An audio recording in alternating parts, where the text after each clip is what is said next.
भगवान श्री कृष्ण का जन्म भाद्रपद में मास के कृष्ण पक्ष की अष्टमी तिथि को मनाई जाती है, जिससे जन्म अष्टमी के रूप में मनाया जाता है। यह त्योहार पूरे भारत में और दुनिया भर में मनाया जाता है। विश्व रूप से मथुरा और वृंदावन में जहां कृष्ण की जीवन से जुड़ी हुई महत्वपूर्ण घटनाएं होती है, वहीं पर वृंदावन में श्री कृष्ण जी की जन्म हुआ था। चलिए आज की वीडियो में हम जानते हैं कि कैसे हम सरल विधि से पूजा करते हैं और बहुत ही छोटा सा वीडियो। जन्म अष्टमी का पर्व हर साल भादो में महीने के कृष्ण पक्ष की अष्टमी तिथि को मनाया जाता है। यह दिन भगवान श्री कृष्ण का होता है। हरे Krishna, Radhe Radhe, most welcome friends. तो आज के वीडियो में हम जानेंगे बहुत ही सरल तरीके से जन्म उत्सव कैसे मना सकते हैं। अगर आपके पास लड्डू गोपाल नहीं है, फोटो रखकर ही पूजा कर सकते हैं। सबसे पहले आप एक चौकी लगा ले। अगर चौकी ना लगाए, मंदिर में पूजा करना चाहते हैं तो मंदिर में ही पूजा कर सकते हैं, नहीं तो अलग से चौकी लगा ले, जैसे मैंने यहाँ पर लगाया है। तो इस तरह से चौकी लगा लीजिएगा। कोई भी आप लाल या पीले वस्त्र यहाँ पर आसन लगा लीजिएगा। आसन लगाने के बाद कोई भी आपको डेकोरेशन करना है, बैलून का, फूल, लाइट, कुछ भी करना है तो आप इस दिन बहुत अच्छे से लाइट डेकोरेशन अच्छे से कर सकते हैं। और यहाँ मैं थोड़ी सी मोर रखी हूँ, जो भी हमारे पास थे तो मैंने यहाँ डेकोरेशन कर दिए हैं। अगर आपके पास बैलून है तो बैलून लगा दीजिए, लाइट भी लगा लीजिए। तो इस तरह से जन्म के दिन हम अच्छे से डेकोरेशन करते हैं। तो चलिए हम यहाँ तो मैंने चौकी लगा लिए हैं और चलिए हम फोटो से हम कैसे हम जन्म उत्सव मनाते हैं। सबसे पहले यहाँ हम लगाएंगे फूलों के आसन। तो कोई भी फूल ले लीजिएगा, क्योंकि आज के समय में फूल बहुत मिल जाते हैं। जन्म अष्टमी के दिन बहुत अच्छे सुंदर फूल मिल जाते हैं। रोज के कोई भी फूल में आप ढूंढिएगा तो मिल जाएगा। तो यहाँ हमने लिया है गेंदे के फूल। जो भी आपके पास व्यवस्थित हो जाती है फूल के, वो फूल को लेके यहाँ पूजन करना है। सबसे पहले हम आसन लगाएंगे, गणपति की आसन लगा देंगे और यहाँ जहाँ फोटो विराजमान करेंगे वहाँ हम फूलों के आसन दे देंगे। और दीपक के भी आप दीपक को पूजित करना है, वहाँ भी कुछ थोड़ा सा फूल रख लीजिए। फूलों के आसन दे दिए हैं। फूलों के आसन देने के बाद कोई भी धातु का गणपति ले ले और यहाँ विराजमान कर ले। और गणपति को मैंने पहले ही स्नान करा दिया है। स्नान कराने के बाद अगर आपके पास गणपति कोई धातु नहीं है तो आप सुपारी का भी गणपति बनाकर यहाँ पर विराजमान कर सकते हैं। और यहाँ कोई भी आप कृष्ण भगवान की फोटो ले ले बाल अवस्था में, या तो श्री कृष्ण राधा जी के साथ है, वो भी लेकर यहाँ पूजन के विराजमान कर सकते हैं। तो मैंने यहाँ बाल अवस्था में भगवान श्री कृष्ण को विराजमान कर दिया है। तो चलिए अब सबसे पहले हम यहाँ पर विराजमान कर दिया है और गणपति को भी विराजमान कर दिया। अगर आपके पास गणपति नहीं है कोई भी धातु का, तो आप यहाँ पर इसके जगह पर सुपारी का बनाकर गणपति को विराजमान कर सकते हैं। और जन्माष्टमी में कोई भी हम पूजा करते हैं, सबसे पहले गणपति को विराजमान करते हैं। उसके बाद यहाँ पर हम कोई भी आप माता रानी की चुन्नी ले ले, कोई भी वस्त्र ले ले और इस तरह से हम फोटो को ढक देंगे। जन्म कराने से पहले इस तरह से फोटो को ढक देंगे, तो अच्छे से कवर कर देना है। श्री कृष्ण भगवान को फोटो के ऊपर अच्छे से कवर कर लिया है चुन्नी से। उसके बाद खीरा और एक सिक्का रख देंगे। और खीरा आपको लेना है, थोड़ी सी इसमें डंठल निकली रहनी चाहिए, ऐसा खीरा लेना है। उसके बाद हम पास में रख देंगे खीरा और सिक्का। अगर चांदी का सिक्का है तो चांदी का सिक्का रखें, नहीं तो नॉर्मल ही सिक्का आप यहाँ पर रख दें।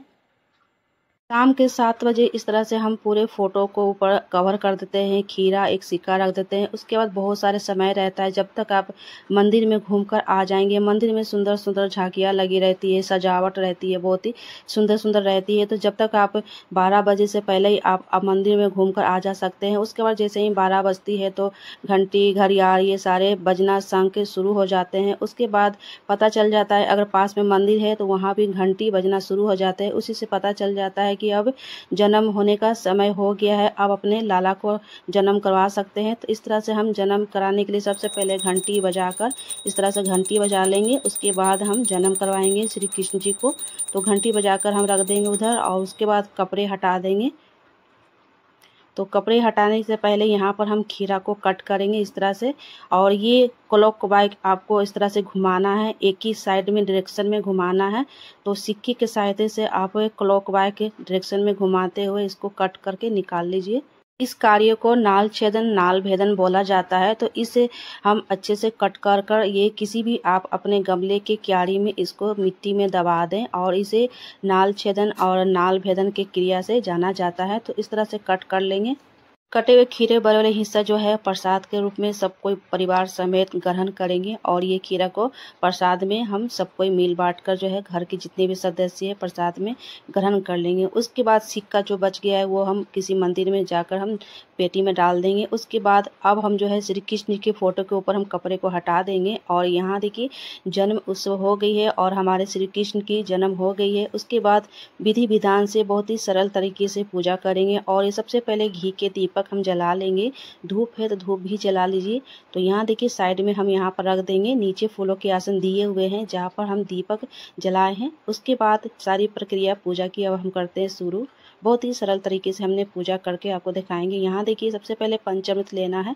सबसे पहले पंचामृत मैंने जो लिया यहाँ पर सबसे पहले गणपति को स्नान कराएंगे बिना तुलसी पत्ता के, क्योंकि गणपति को बिना तुलसी पत्ता के ही स्नान कराया जाता है। तो चलिए सबसे पहले हम 4 बार स्नान कराएंगे गणपति को पंचामृत से।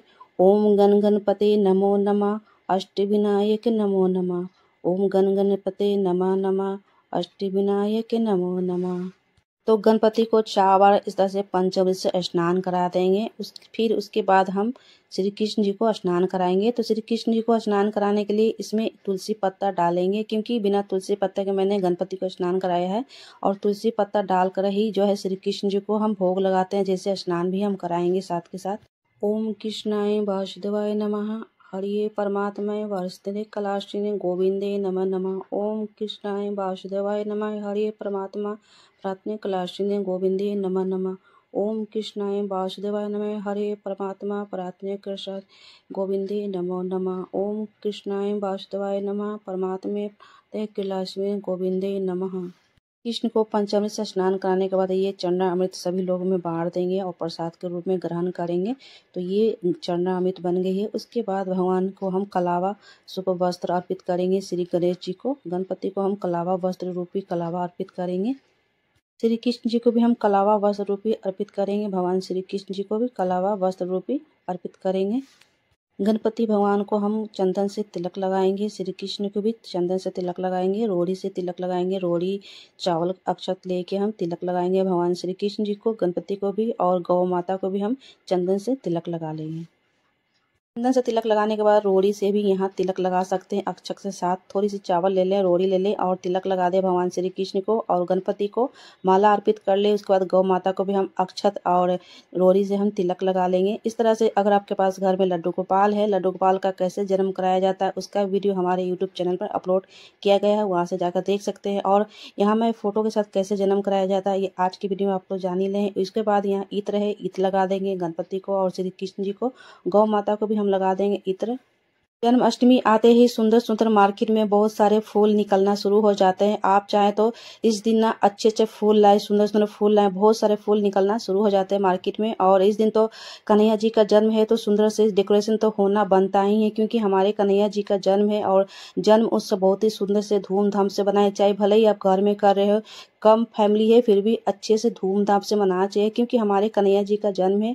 और यहाँ एक बेला का फूल निकला था तो मैंने श्री कृष्ण के सामने मैंने रख दिया, क्योंकि बेला का फूल ना बहुत ही महकता है। और यहाँ देखिए गणपति को मैंने अलग से भोग लगाया, क्योंकि इनके भोग में तुलसी पत्ता नहीं रहता है, तो अलग से इन्हें भोग लगा दें। उसके बाद यहाँ पर हम जो है मध से मुख्य जो उनको जूठन किया जाता है, भोग लगाया जाता है। जैसे बाल अवस्था रहते हैं, बच्चे जन्म लेते हैं, तो सबसे पहले मध से ही जो है इनको भोग लगाया जाता है। तो सबसे पहले जो भी आप श्री कृष्ण जी गिफ्ट लाए हैं, तो सबसे पहले तो इनका गिफ्ट बांसुरी से अच्छा गिफ्ट तो कोई हो ही नहीं सकता है। तो इस दिन खिलौने भी ला सकते हैं बहुत सारे, और इनके लिए गिफ्ट कुछ न कुछ तो आना बनता है, क्योंकि हमारे कन्हैया जी का जन्म है और इनका पास खिलौना ना ऐसा हो नहीं सकता है। उसके बाद आता है भोग की बात।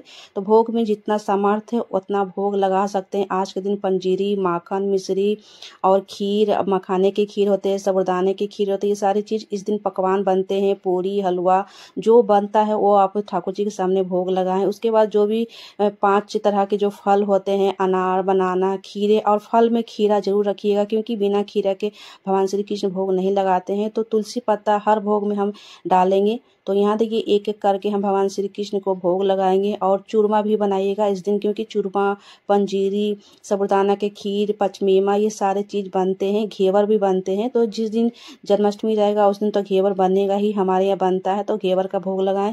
जैसे हम लोग खाना खाने के बाद जल पीते हैं, तो उसके बाद भोग लगाने के बाद जल का भोग जरूर लगाइएगा। और तुलसी पत्ता है तो अगर मोजर के साथ है तो मोजर के साथ जरूर लगाइएगा। उसके बाद जो भी दक्षिणा है तो हम इस तरह से निछावर करके हम किसी ब्राह्मण को दे देंगे या तो किसी कन्या को दे देंगे।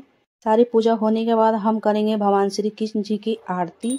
आरती कुंज बिहारी की, श्री कृष्ण मुरारी की, गले में बैजंती माला, बजावे मुरली मनोहर वाला, सर्वन कुंडल झलकते नंद के अंदर नंद लाला, गगन सम के अंकित काली, साधिका चमक रही वाली, रतन में ढेर वन वाली, भरम सी अलक कस्तूरी, तिलक चंद सी, झलक तिलक छवि शाम प्यारी, श्री गिरधर कृष्ण मुरारी, कनकमय मोर मुकुट दिल से, देवता दर्शन के सरसगान, सो सुमनम राशि वर्ष